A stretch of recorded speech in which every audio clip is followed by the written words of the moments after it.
This is my 1999 Suzuki Alto GL. And, well, it's one of the cars that I've ever owned. I've had this car since November. I passed my test a little while ago, and I thought I'd give you guys a little run round through it. It's not the most amazing interior, but, you know, it gets the job done. You got a nice banging stereo here, blow-punked Milano 200 BT, plenty of glove space, quite a bit of room in the back with 3 seat belts and 2 headrests, doors that lock, windows that open, sunroof that doesn't work, dangly bits, and a no airbag steering wheel because it's the late 90s. And of course, the lack of a rev gauge. So yeah, we're just going to be taking a little drive around the English countryside. But first, let's see what we're working with here. This is the 1 litre 4-cylinder engine, fuel injected, making over 53 horsepower. There's not much else you can say about it really. It's got Mitsubishi electric stuff on it. But yeah, not the most amazing engine. But then again, it's not the most amazing car. I mean, I like it. I think it's amazing. But to the regular person, maybe not so much. Right. I'll see you on the road.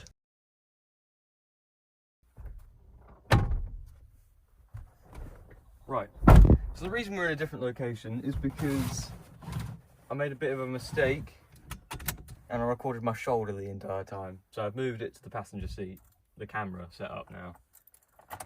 Trust me, it's the most shoddy setup ever.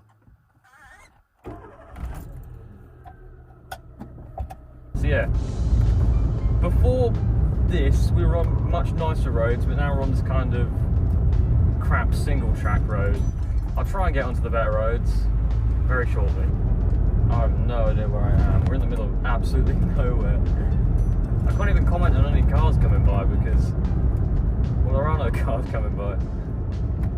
You know what, in fact, let's do a quick U-turn. We'll get back to the more busier roads. Listen to that reverse whine. Yeah, my clutch work isn't the greatest, but yeah. So yeah, I originally bought this car in November. It cost me £850, and the insurance is astronomically cheap. I'm talking around £100 a month. However, the tax, because this is an old car, the emissions aren't great, which means the tax is quite up there for a little 1 litre car. Yeah, this thing handles amazing.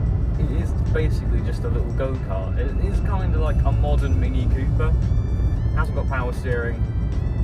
I don't think it has ABS, it probably doesn't. It definitely doesn't, sorry. It's got 5 gears. It's got hot and cold. But yeah, it's got a 1 litre inline-4 pushing 53 horsepowers, which are definitely gone after the 26 years this car's been on the road, to the 2 front wheels. And speaking about the wheels, amazingly this car still has all of its original hubcaps, which I'm really happy about because they're pretty cool hubcaps, and I wouldn't like to walk around with crappy little off-brand ones. And this is still a 30 because there's no speed limit changes. But yeah, I absolutely love this little car, it's incredible. However, not so great on the motorway. I might get some footage on the motorway, but probably not. This car doesn't like to do motorway speeds. Because the gearing is designed around city driving, so 5th gear, you're recommended to put it in 5th around 25 miles an hour, which means around 70 miles an hour. Yeah, you're revving at around 3,000 to 3,500 RPM, which is not ideal for fuel economy. This thing has a 42 litre fuel tank, and I managed to get around 250 miles out of it before it fully finished its tank. And it costs around £20 to fill it up, so it ain't bad. It's a nice little area. Beautiful grey sky, as you can see, it's nice and grey. Dead bushes. It is January after all, so the weather isn't going to be great. In fact, my car door yesterday morning was frozen shut. It just goes to show how cold it was. I had to get into the passenger door. If both doors were frozen shut, I'd probably not have a very great time, I imagine. Slam this in fifth, actually. Save a bit of petrol in it, eh? Now, I'm not sure how many of these are actually on the roads. It could be 10, could be 100. I don't know, I've never seen one of these before.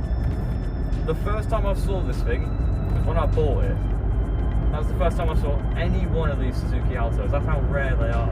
I have seen one video from the UK of a 5-door one going into a scrapyard, but it's going into a scrapyard, so it probably isn't going to be on the road very longer.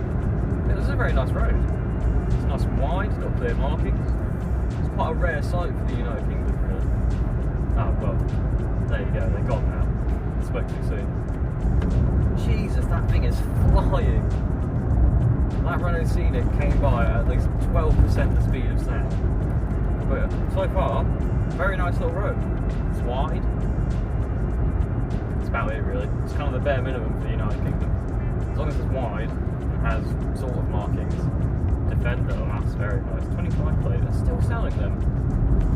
Huh. Windy road for half a mile. Yeah, this is the road I was sort of expecting on this trip. Poorly maintained, horrifically tiny, and the markings, there's barely markings. They're kind of like brushed on, like someone took a paintbrush and they just kind of wiped at it a little bit. Yeah, I do like our little roads. They're fun to whip around on, if you're doing the speed limit, that is. Don't condone driving over the speed limit, that's very bad, of course. God, there is actually nothing happening down here. Oh, hold on a minute. Oh, oh, that's really not nice. That was the roughest road I've ever been on. Oh, tractor. I forgot, I haven't even talked about my car's history yet. Go past this guy first. Cheers, boss. So yeah. This car was sold in Japan as the Suzuki Servo with a 660cc inline 4 making around 50 horsepower, I don't know.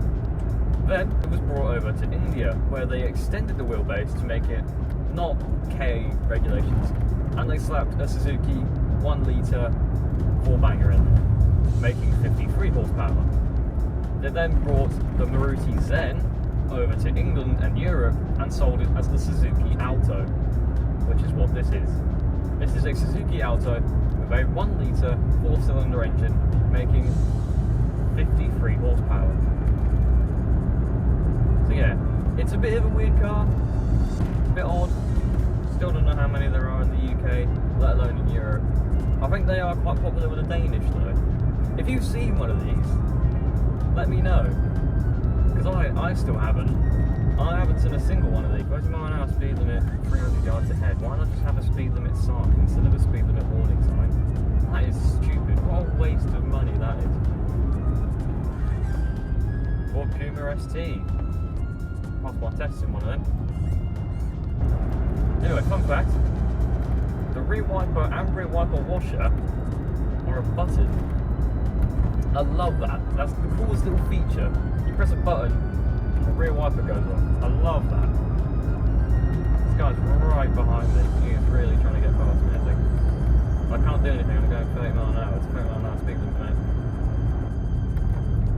Suzuki Splash. Not the best car in the world, and Vauxhall has a version of it, which is even more crap. Suzuki Baleno. Wow. Peugeot 107, I think that was? Yeah, 107. What a gorgeous little car. Those seem like real fun to drive. That's a Citroen Jumpy, I think. With the speed we're getting now, 40 miles an hour in the national speed limit area. Oh yeah, I forgot. So next to where I'm driving.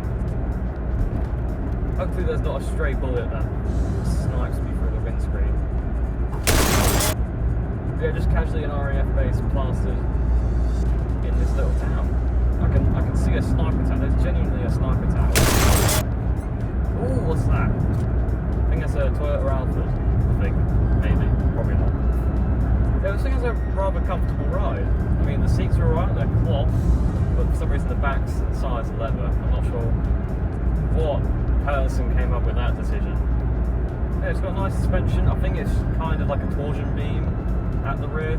The fronts, I think they're just McPherson struts and they're independent, so it's basic, but it's a nice basic. The biggest heat directional dial ever, probably to take up room on the dashboard because it'd be pretty empty otherwise. Hot and cold, recirculation, get the air out of here. You got your blowers, cigarette lighter, heated rear window, and no rev cluster. Why would you need one? And even though it's got a lack of power steering, because it only weighs 730 kilograms, the steering is incredibly light. Oh, look at that. An Astra, that's what I was going to mention. I really want to own a Saturn Astra. Not a Vauxhall, not an Opel, a Saturn Astra. I think they only came in one trim level, and they were like Saturn's last car, but they're so cool, even though they're just like a really basic rebadge. We haven't seen any interesting classics yet, unfortunately. Did see a very nice Merc 300 on the way here though, that was cool. Audi Q3, probably the least interesting car in the world. Originally, I was going to buy a Nissan Micra K11, the 1997 ones, the pre-facelifts. They are literally impossible to find. I mean, this is impossible to find. I was just genuinely a 1 in a million chance this thing came up on Facebook. But yeah, it was months and months of scouring before my actual test day to find the perfect car. I'm glad I found this because this is a really interesting, quirky little car, and it's cheap to run. Genuinely, what more could you want? There's a Fiat Punto right behind me, and it's only done 53,000 miles. Well, that was when I bought it. It's done 54,200 now, so yeah. I would say if you're looking for a cheap to insure, fun little car, buy one of these, but I'm sorry, you won't find another one. This guy's seriously starting to get on my nerves now. He's genuinely incredibly close behind me. He is really incredibly close. He's really asking for an accident. There's actually nothing interesting happening for me to comment on. I'm trying to focus on this idiot behind me who's following like 2 centimeters behind me. Come on outside. Yeah, he's going for it. What a fucking speed. Look at him. What a twat. And it's right behind that duster as well. Jesus Christ. What could you have that is so important that you need to go at least 70 miles an hour?